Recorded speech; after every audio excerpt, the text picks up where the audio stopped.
Alors de mon point de vue, c'est un point de vue personnel, hein, mais pour qu'un programme de compliance soit efficace, la chose la plus importante, c'est qu'il colle, si je puis dire de façon familière, c'est qu'il colle à la peau de l'entreprise. Donc qu'il soit adapté à son profil de risque, à sa culture, à ses particularités. Ça, c'est ce qu'il y a de plus important.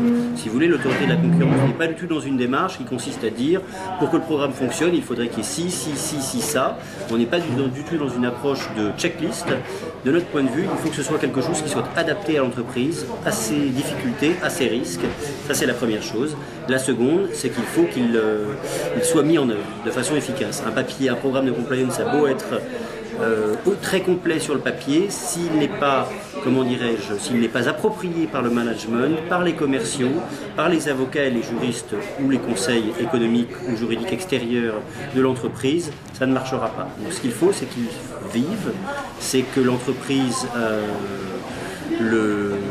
se pose aussi la question, le jour où grâce à son programme de compliance, elle découvre une entente, un cartel, un abus de position dominante, qu'elle se dise qu'est-ce que je fais.